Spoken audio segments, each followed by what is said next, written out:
Welcome back guys. तो जैसा कि हम सब जानते हैं कि ऐश ने अब तक 100 से भी ज़्यादा पोकेमॉन्स को कैच किया, लेकिन ऐसे कई सारे लेजेंडरी पोकेमॉन्स थे जिन्हें वो कैच कर सकता है लेकिन कर नहीं पाया।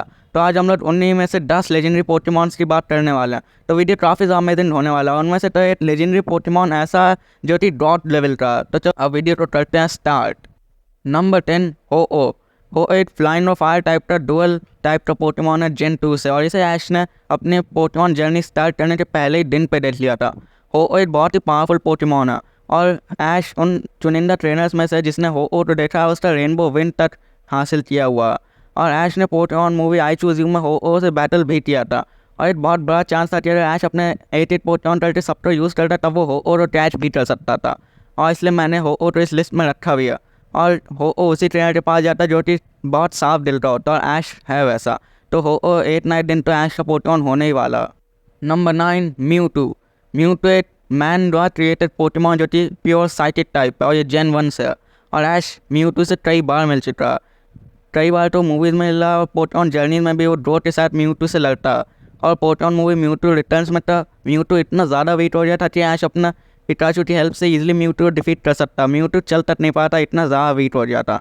तो चलो वहाँ पे तो ऐश ने कैच नहीं किया, लेकिन पोकेमॉन जर्नीज में तो वो लगभग उसे कैच कर ही लेता कि सिंडरेस, लुटारी और पिकाचू म्यूटू काफ़ी अच्छी बैटल लड़ रहे थे। भले ही वो वहाँ पे हार रहे क्योंकि म्यूटू एक अलग लेवल का पोकेमॉन है, लेकिन फिर भी इतनी ज़्यादा बार ऐश के पास चांस आया था म्यूटू कैच करने का, हो सकता है कि वो 8-9 दिन तो कैच कर ही लेगा।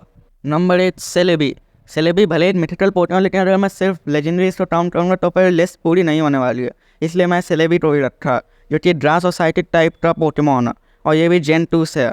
और पोकेमॉन मूवी में तो सेलेबी जब शिटाई से लड़के काफ़ी ज़्यादा वीक हो गया था, वैसे लड़के ने उससे काम करके काफ़ी ज़्यादा वीक हो गया था, मतलब एक तरह से डेड ही हो गया था। तब ऐश ने उसकी जान बचा ली थी उसे पानी में डुबकी मार कर, और क्योंकि वो काफ़ी ज़्यादा वीक था और ऐश उसे पकड़ भी सकता, फिर उसे डाल लेता तो शायद सेलेबी ऐश एक पोकेमॉन भी बन जाता। लेकिन ऐश भाई को तो इंसानियत निभानी है, नहीं पकड़ पाए इस पोकेमॉन को भी अब वो। नंबर 7 एज़ल्फ। जस्ट लाइक हो एज़ल्फ भी एक ऐसा लेजेंडरी पोकेमॉन था जिसने कि ऐश को चुना था, और वो उसने कैच करने के नहीं चुना था, अपनी प्रोटेक्शन के चूज़ किया था। जैसा कि हमने देखा कि लेड गार्डियंस ने ऐश और उसके दोस्तों को चुना था, जिसमें ब्रॉड को चुना था यूटसी को, और ऐश को चुना था एज़ल्फ ने, और डॉन को चुना था मेस्प्रिट ने। और इन तीनों ने मिलकर इन तीनों को चुना था ताकि वो इन्हें टीम गैलेक्टिक से बचा सके, और ऐश उसे कैच भी कर सकता है क्योंकि नए वर्ल्ड के क्रिएशन के दौरान ये तीनों काफ़ी ज़्यादा वीक थे, और ऐश चाहता तो तीनों को ही कैच कर सकता था। Number 6 Giratina the evil rod. ऐसा 1 in a million चांस हो सकता है कि गिराटीना किसी पे भी भरोसा करे, और जिस इंसान ने उसका भरोसा जीता वो था ऐश। यहाँ तक कि गिराटीना ऐश के ऑर्डर्स तक मानता था, उसने सिर्फ ऐश शिकायत की वजह से DRR से फाइट भी बंद कर दी थी। तो ये सब देखने के बाद तो हम सबको यही लगा था ना कि ऐश गिराटीना को कैच करेगा, या फिर जिस तरह से वो अपने आधे पोकेमॉन से बोल लेता क्या तुम मेरे साथ चल रही हो, वैसे गिराटीना भी उसके साथ चलेगा। लेकिन गिराटीना भाई अलग ही लेवल का था, उसने भी धोखा दे ही दिया अंत में। Number 5 Arceus the god of all Pokemon. अब कई लोग बोलेंगे कि आर्सियस किस तरह से ऐश का पोकेमॉन हो सकता था, तो मैं पूरा एक्सप्लेन करता हूँ। जब ऐश और उसके दोस्त पास में गए थे आर्सियस को बचाने के लिए, तब हम सब ने देखा कि आर्सियस पे सिल्वर वाटर गिर गया था, उस पर कई सारे इलेक्ट्रिक अटैक्स हुए थे, जिसकी वजह से आर्सियस हिल तक नहीं पा रहा था। और पोकेमॉन गेम्स के हिसाब से अगर पोकेमॉन बहुत ज़्यादा वीक है, मतलब एकदम ही लो HP पे, तो तुम उसे ईजिली कैच कर सकते हो। और यहाँ पर तो आर्सियस पैरालाइज था, इतना ज़्यादा कम HP पे था कि हिल तक नहीं पा रहा था, और ऐश चाहता तो उसे पोकेबॉल से तक कैच कर सकता है, अगर ड्रो कैच कर सकता है तो ऐश क्यों नहीं कर सकता।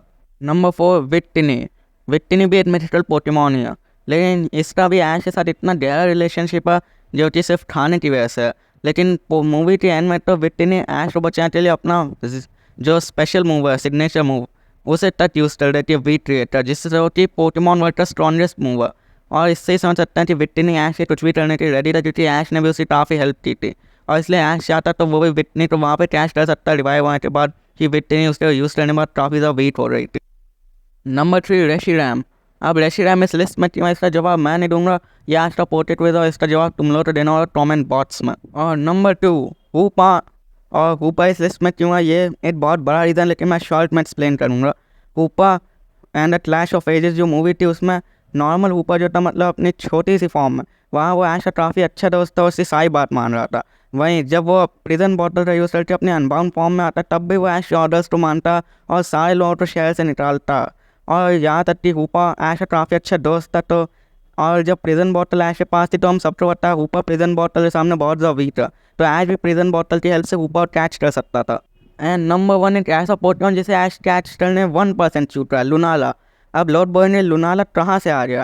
तो जैसा ही तुम सब जानते हो जिन्होंने पोकेमॉन सन एंड मून खेला कि लुनाला और सोलालियो दोनों एक ही पोकेमॉन से इवॉल्व होते हैं जो कि है ट्रॉसमोएम, वो भी 53 लेवल में। और ऐश के पास जो ट्रॉसमॉट था वो पहले ट्रॉसमोएम में इवॉल्व होता और फिर वो इवॉल्व होता सोलालियो में। लेकिन क्या होता है वो लुनाला में इवॉल्व हो गया होता तो एक तरह से सिर्फ 1% ऐसा चांस था कि ऐश का सोलालियो मिल गया। क्या होता है वो लुनाला बन जाता तो फिर तो यहाँ पे हम सब सोलालियो की जगह लुनाला को पसंद कर रहे होता। तो इस बात पर सोचो राइज, ये तो इस लिस्ट में नंबर 1 पर ही आता। तो राइज यही थी आज की वीडियो। अगर वीडियो अच्छा लगता है तो लाइक करो, चैनल पर आओ तो सब्सक्राइब करो, और मैं तुमसे मिलूंगा ऐसी अमेजिंग वीडियो में। Thanks for watching.